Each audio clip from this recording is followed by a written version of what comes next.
Welcome back to the Deep Dive, where we cut through the noise, take a stack of dense, often contradictory sources, and deliver the concentrated truth, tailored just for you. Today we are attempting to map the impossible terrain that is the life of Italo Calvino. If you know him, you probably know him as the author of Invisible Cities, or if on a winter's night, a traveler. Right, a master architect of literary fantasy, a writer of structures and strange cosmic tales. He's this certified postmodern fabulist who, by the time of his death in 1985, was the most translated contemporary Italian author in the world. And that alone tells you he was a titan. But here is the critical tension, the stack of contradictions we have to reconcile today. This literary giant of pure imagination started his life steeped in the most unforgiving, ground-level realities. Absolutely. Our mission today is to grapple with this shocking biographical switch. I mean, how does a man born in Cuba, of all places, raised by scientific anarchists, a dedicated communist partisan who fought for survival in the Maritime Alps, how does he transition from gritty post-war neorealism into the almost mathematical purity and pure fantasy of his later work? That's the core of this deep dive, isn't it? Tracing that shift.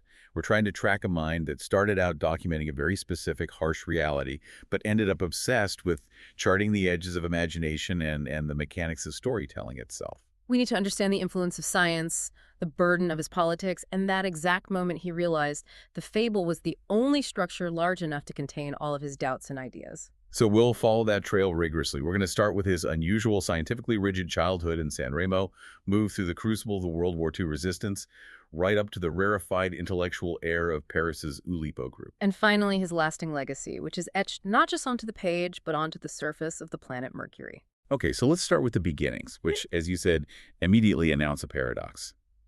Calvino was born Italo Giovanni Calvino Mameli on October 15th, 1923, not in Italy, but in Santiago de las Vegas, a suburb of Havana, Cuba. It's an immediately exotic and paradoxical origin for a figure who would become a defining voice of Italian letters, Completely. And his name itself, Italo. Right. His parents gave to him specifically to remind him of his Italian heritage since he was born abroad. But Calvino later reflected that he thought it sounded belligerently nationalist. Which suggests an early resistance to any kind of inherited imposed identity. And that makes perfect sense when you look at his parents. They were anything but conventional nationalists. Oh, not at all. They were intellectual firebrands, steeped in radical politics, anti-clericalism, and above all, science. They really defined his entire early universe. Let's get into that. His father, Mario Calvino. He's a tropical agronomist and a botanist. He'd been born in San Remo, Italy, but had emigrated for scientific purposes, first to Mexico in 1909. And lived through the Mexican Revolution there. Exactly. And then he moved on to Cuba in 1917 to conduct scientific experiments related to sugar production and botany. And Mario's political past is just central to understanding the home environment. Calvino noted in an essay that his father, quote, had been in his youth an anarchist, a follower of Kropotkin, and then a socialist reformist. And we should pause on Kropotkin for a second, because it's important.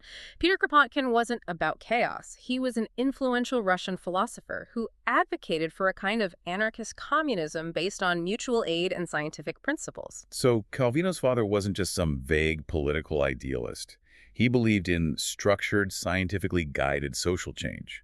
The entire household ideology was built on this idea of freedom, but a freedom defined by scientific rigor and social responsibility. And his mother, Eva Mameli, was equally formidable, a botanist and university professor from Sardinia. Calvino described them both as non-Catholic, pacifist freethinkers educated in the religion of civic duty and science. That phrase, religion of civic duty and science, it just perfectly encapsulates the intellectual austerity and the dedication that must have surrounded him as a child.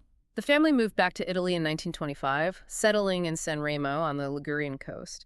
And this Italian home wasn't just a place to live, it was a self-contained scientific utopia. It really was. They divided their time between the Villa Meridiana, which was an experimental floriculture station that doubled as their residence, and Mario's ancestral land nearby. So Calvino grew up in what was essentially a living, breathing laboratory. His father was pioneering the cultivation of then exotic fruits like avocado and grapefruit in Italy. He was a scientist who was actively trying to reshape the natural world around him. He was so influential in his field that he earned an entry in the Dizionario Biografico degli Italiani for his achievements. And this is exactly where literature steals from the landscape, isn't it? Absolutely. Calvino's later fiction, particularly the setting for The Baron in the Trees, where the protagonist lives his entire life up in the canopy, it draws directly from this environment. He described these vast forests and luxuriant fauna that came from the tree-rich family estate where he and his brother Floriano, who became a distinguished geologist, by the way, Of course he did. where they would climb and read adventure stories for hours. But despite that scientifically rich environment, we encountered the central conflict of his youth, his antagonism with literature. Calvino felt like the black sheep of the family because his interest in stories, Rudyard Kipling's The Jungle Book, American movies, cartoons, it was all valued less than the hard sciences. This wasn't just a preference, was it? It was a deeply felt intellectual hierarchy in the home. Completely. He was expected to follow the scientific path, but his mind was drawn to narrative, to structure, to fiction. And this tension is just beautifully articulated in his memoir, The Road to San Giovanni. Tell us about that, because it's so often the silence, the gap in communication that really defines a writer's need to express themselves. Yeah. He describes this fundamental communication chasm with his father. He wrote, and I'm paraphrasing here, that talking to each other was difficult. Both verbose by nature, possessed of an ocean of words. In each other's presence we became mute. Wow. We would walk in silence side by side along the road to San Giovanni. It suggests this fundamental, almost generational disconnect between the man of proven science and the boy of unproven imagination. That silence is just so palpable. It's this yearning for connection that couldn't be satisfied by facts or scientific diagrams. But what's so fascinating to me is that while Calvino rejected the subject of science, he absolutely absorbed the methodology. Yes, that's the essential insight. His later literary world is not chaotic at all. It is meticulously classified, like a scientist's catalog. So maybe the real antagonism wasn't between science and literature, but between his father's fixed terrestrial focus and his own need for a more structural conceptual freedom. He internalized that demand for order. But even before he fully committed to literature, the external world, the political world, intruded violently into this scientific, anarchist sanctuary. And the intrusion was visceral. Calvino's earliest memory, when he recalled with perfect clarity, was a terrifying political moment. He remembered a Marxist professor who had been brutally assaulted by Mussolini's black shirts, staggering into their home during dinner, with his face beaten up and bleeding, his bow tie all torn up over it, asking for help. Just imagine that. That trauma, witnessed during a quiet family meal, must have provided such a brutal contrast to his parents' abstract ideals of pacifism and civic duty. Yeah. It showed him that ideology, when it's enforced, is bloody and immediate. And despite his parents' secular anti-conformist beliefs, which were rooted in Freemasonry, republicanism, and anarchism, the fascist regime still enforced conformity. He was exempted from religion classes at school, which he later said made him tolerant of others' opinions, because it forced him to stand apart from the majority. But he couldn't stand completely apart. He was a compulsory member of the fascist youth groups and had to join the assemblies and parades of the avanguardisti. He was even forced to participate in the Italian invasion of the French Riviera in June 1940. So this intensely intellectual young man, whose family abhorred the regime, found himself, completely against his will, a small, unwilling cog in the fascist war machine. And that contradiction, being forced to participate in what you fundamentally despise, is what really set the stage for the major life choice he made during the war. This internal conflict, this gap between the family's intellectual purity and the regime's violent demand for participation, it all culminated when he started university in 1941. Initially, he chose the agriculture faculty at Turin and then Florence. He was still trying to please his family, still pursuing that scientific path. He even managed to pass 4 exams in his first year, which shows he had the capacity for the hard sciences. But his heart was somewhere else.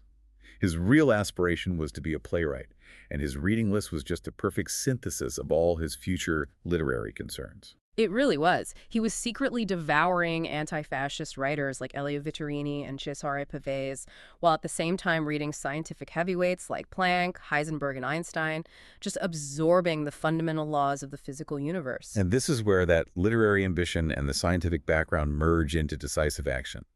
By 1943, the Germans had occupied Liguria and set up the puppet republic of Salo.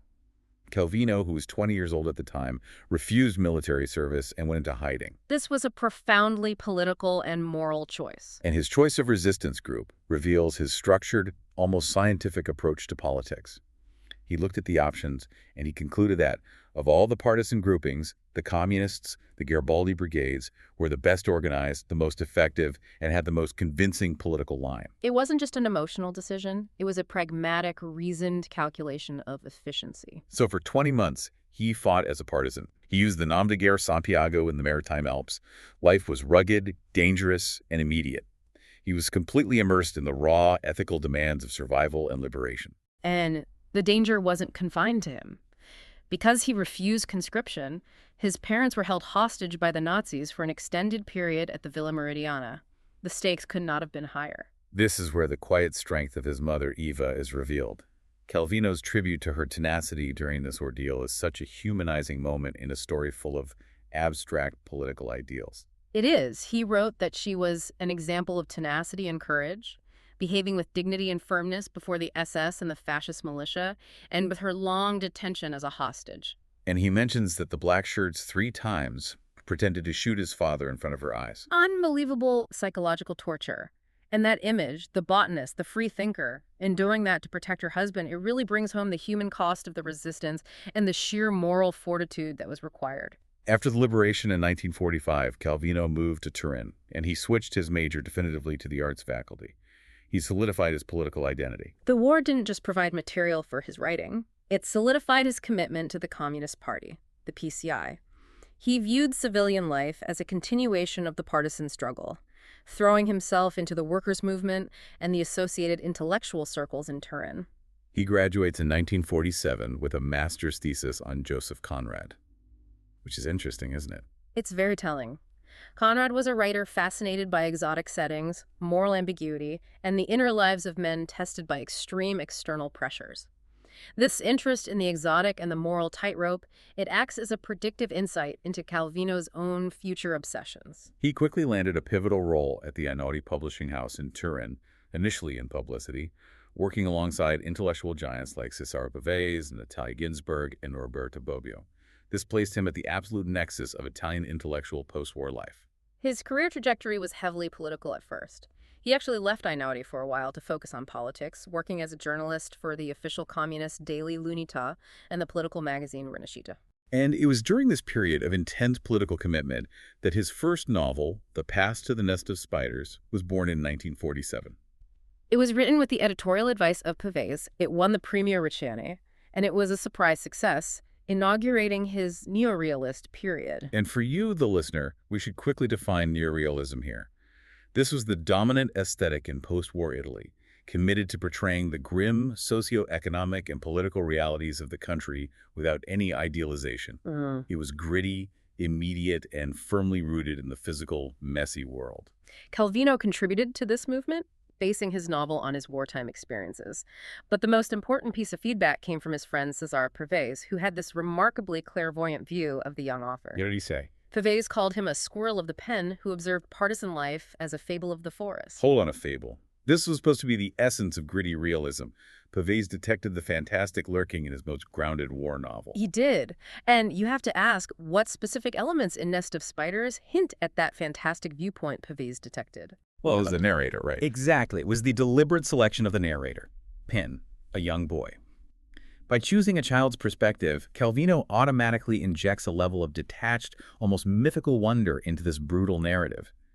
The adult horrors are filtered through a young mind that sees events as heightened, isolated, and almost allegorical. This detachment, this ability to step back and classify human events, was Calvino's inherent strength, borrowed perhaps from his scientific upbringing. That fable the forest comment is just so prophetic. The neorealist streak continued with the short story collection. The Crow comes last in 1949, but the next few years show that the expected framework of neorealism wasn't built to contain Calvino's full imagination. The political life, too, was becoming increasingly structured. He even spent 2 months in the Soviet Union in late 1951 as a correspondent for L'Unità and won a prize for his journalism. He was deeply embedded in the system he was about to abandon. And now we arrive at the pivotal moment, the Great Shift, and it was triggered by a profound creative crisis. Right. Despite the success of his first novel and his deep commitment to the PCI, Calvino struggled immensely to produce another work in that same realist vein. And that struggle was prolonged and painful. Between 1947 and 1954, he wrote 3 realist novels, The White Schooner, Youth in Turin, and The Queen's Necklace. But he deemed them all defective. He was just hitting an intellectual and formal wall. Because the political demand for gritty, immediate documentation was fundamentally inadequate for his mind. He was trying to write the book the party expected, the book Italy demanded in the post-war era, but it simply wasn't authentic to his inner logic. He realized he needed a radically different approach. And the self-discovery that resulted was liberating. He stopped trying to write the book I ought to write and consciously sought out the book I myself would have liked to read, discovered in an attic. He was following the memory of the fantastic stories he had loved as a child, the exact interest his scientific parents had dismissed. And that decision marked the discovery of his true fabulist voice. The result was instantaneous creativity. The Cloven Viscount, composed in just 30 days in 1952. It wasn't realism, it was pure allegory, using fantasy to address contemporary reality. The protagonist is a 17th century viscount who is literally sundered in two by a cannonball, and this creates a good half who is pious but a destructive perfectionist, and a bad half who is cruel but often misunderstood. It's a grotesque but brilliant mechanism. It is the ultimate reflection of his psychological and political centering. He was observing the Cold War split ideology into these absolute moral categories, East versus West, pure good versus pure evil, and he was seeing the communist ideal split into the morally compelling memory of the resistance and the brutal, cynical reality of Stalinism. So by using fantasy, he could analyze political and moral fragmentation far more effectively than through any realist novel. And this successful experiment became the first part of his seminal Our Ancestors trilogy, which was published as an omnibus in 1960. The 3 novels, The Cloven Viscount, The Baron in the Trees, and The Non-Existent Knight, cemented his status as a modern fabulist. But the move into fable wasn't just artistic, it was also professional. In 1954, Giulio Einaudi, recognizing Calvino's skill with narrative structure, commissioned him to undertake a monumental task. He wanted him to find an Italian equivalent of the Brothers Grimm. This led to the creation of Italian folk tales in 1956. For 2 years, Calvino immersed himself in folk narrative, collating tales from 19th century collections across Italy and translating 200 of the finest from various dialects into standard Italian. This was a Herculean task of linguistic and structural organization. And this project was the ultimate transition. He wasn't just collecting stories, he was organizing and analyzing the deep structure of storytelling itself. Crucially, he read deeply in the works of Vladimir Propp, particularly morphology of the folktale. Right. And for you, the listener who might not be familiar, Propp argued that all fairy tales, regardless of their content or cultural origin, are built from a limited, reusable set of structural components, the so-called functions of the hero. So Calvino realized stories could be constructed almost mathematically, following defined rules, much like a botanist classifying species. This impulse for classification and structure became his new commitment, replacing the political commitment, which was rapidly collapsing. The final break came with the events of 1956. The Soviet invasion of Hungary to suppress the uprising. That was the moral line Calvino could not cross. He was utterly disillusioned. After dedicating his entire adult life to the PCI, he formally left the party in 1957. And this was a deeply painful separation. In his letter of resignation, which was published in L'Unità, he cited the violent suppression and the shocking revelation of Joseph Stalin's crimes as the primary reasons. He never joined another political party. He effectively withdrew from active, ground-level political commitment. And the party was furious with him. He even satirized the PCI's stubbornness and intellectual stagnation in a story called Becalmed in the Antilles, which resulted in him being ostracized by the party leadership. And the psychological fallout of this break just fueled his creativity. What did he write immediately after leaving the PCI? The Baron in the Trees, which he completed in 3 months in 1957. It is the ultimate allegory for intellectual separation. The novel is about Cosimo, a young man who decides at age 12 to leave his family after a petty argument and live the rest of his life exclusively in the trees, rejecting the world on the ground entirely. The book centered on what he called the problem of the intellectual's political commitment at a time of shattered illusions.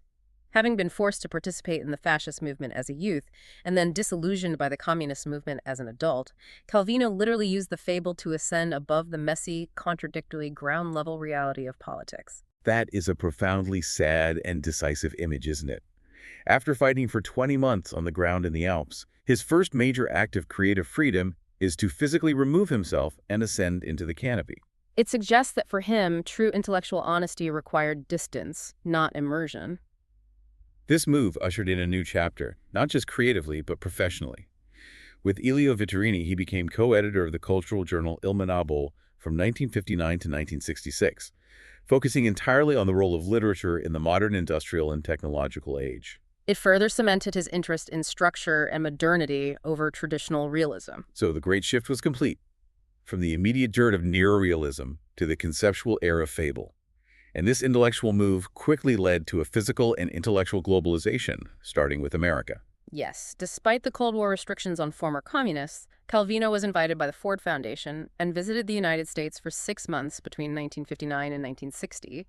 He spent 4 of those months just immersed in New York City. And he was captivated by it. The sheer scale, the structured vertical landscape of the New World. He wrote, "Naturally, I visited the South and also California, but I always felt a New Yorker. My city is New York." And that feeling speaks volumes. He found an intellectual home in the constructed, ordered landscape of the metropolis. It's a landscape built on measurable principles, a huge contrast to the historically burdened landscapes of Europe. His personal life also found a new orbit. In 1962, he met the Argentinian translator Esther Judith Singer, known as Chichita. They married in Havana in 1964, which was a fitting full-circle moment, returning to his birthplace. And that Havana trip provided a fascinating anecdote for our sources. Yeah. He was introduced to Ernesto Che Guevara there. Right, and Calvino later wrote a tribute to Guevara in 1967, which shows that while he rejected party structures, he maintained a profound admiration for the idealistic revolutionary figure. After marrying, he and his wife settled in Rome, where their daughter Giovanna was born in 1965. And while working for Einaudi again, Calvino began publishing some of his cosmocomic stories. The collection was published in 1965, and it marks his full integration of science and fiction. He takes scientific and cosmological concepts, the distance of the moon, stellar evolution, the Big Bang, and turns them into origin fables. These are just profoundly playful stories, aren't they? They're often narrated by a character named Q, a WFQ, a timeless entity who existed from the beginning of the universe. This is where his scientist parents finally found their way onto the page, but in a totally fabulized way. It's the ultimate literary reconciliation. He's taken the hard science his father championed, the precise measurements, the physical laws, and applying the structure and emotional resonance of a folktale. He transforms the cold facts of physics into these nostalgic, beautiful narratives. For example, in The Distance of the Moon, he uses the cosmological fact that the moon used to be much closer to Earth to weave this gorgeous, melancholy love story. Then came a significant rupture in 1966. The death of his collaborator, Elio Vittorini, triggered what Calvino termed an intellectual depression. But he viewed this depression not as a failure, but as a necessary metabolic process toward a new phase of life. He described it beautifully. He said, "I ceased to be young. Suddenly I felt that I had to begin my old age, yes, old age, perhaps with the hope of prolonging it by beginning it early." This intellectual maturity paved the way for his most structurally rigorous and experimental work. And that structure found its ultimate home when he moved to Paris in 1967. The following year, Calvino was invited by Raymond Queneau to join the Ouvroir de Littérature Potentielle, or Oulipo. Oulipo, the Workshop of Potential Literature, is the ultimate structuralist group. They were a collective of experimental writers and mathematicians focused on creating literature through self-imposed constraints. And this is critical for understanding his later work. The question is, what kind of structure can generate the most powerful, unexpected narrative? So for you, the listener, what exactly does a constraint mean in this context? A constraint is a rule or formula imposed upon the writing process. It could be linguistic, like Perrick's famous novel written entirely without the letter E, a lipogram. Or it could be mathematical, like the N+7 method, which involves replacing every noun in a text with the 7th noun following it in a dictionary. So the writer is not free to invent randomly, they have to interpret the structure. Exactly. And Calvino's exposure to Oulipo's ideas, collaborating with minds like Roland Barthes and Georges Perec, is immediately apparent in his later fiction, like the Oulipo-inspired short story, The Burning of the Abominable House. The focus shifted entirely from depicting reality to examining the mechanics of fiction itself. This period gave rise to his most internationally influential later works, demonstrating the pinnacle of structural innovation. We begin with The Castle of Cross Destinies in 1969, which is essentially a narrative constructed by using tarot cards as the structural units. The path of the cards laid out on the table is the story. The physical constraint is driving the narrative. The writer's task is one of interpretation, not free creation. And this focus on classification and categorization culminates in the true masterpiece of conceptual fiction, Invisible Cities, from 1972. Invisible City has won both the prestigious Feltrinelli Prize and the Prix Médicis Étranger, and it is this magnificent catalog of imaginary places, presented as Marco Polo describing dozens of fantastic cities to Kublai Khan. But it's not just imaginative, it is a meticulously categorized study. It is the ultimate expression of the botanist's impulse to classify, but applied to urban form. The cities are categorized by highly structured themes. Cities in memory, cities in desire, cities in signs. It's systematic, exhaustive, and universal. Calvino even recognized this scientific impulse, stating, "The catalog of forms is endless. Until every shape has found its city, new cities will continue to be born." It's a closed, perfect universe operating under its own internal structural laws, perfectly insulated from the political mess of the ground he had rejected. This trajectory culminates in one of the most highly experimental novels of the 20th century. If on a Winter's Night, a Traveler from 1979. A metafictional puzzle, the reader, addressed as you, is the protagonist, constantly beginning books that are interrupted and replaced by new, non-sequitur beginnings. It's the ultimate deconstruction of the reading experience, foregrounding structure and form over content. His final major works also demonstrated his refined focus on meticulous observation and self-reflection, notably with Mr. Palomar in 1983, which focuses on a man observing the world in painstaking, detailed fashion. He was seeking to capture precise, objective reality through narrative structure. And Calvino wasn't just writing about these ideas, he was actively engaging the academic world. He became an honorary member of the American Academy in 1975 and traveled extensively, delivering lectures in the U.S. and receiving the Austrian State Prize for European Literature in 1976. His creative reach also extended across mediums. He co-wrote the screenplay for the Renzo e Luciano segment of Boccaccio 70 in 1962 and collaborated on libretti with the composer Luciano Berio for two operas, La Vera Storia and Un Re in Ascolto. That versatility is key.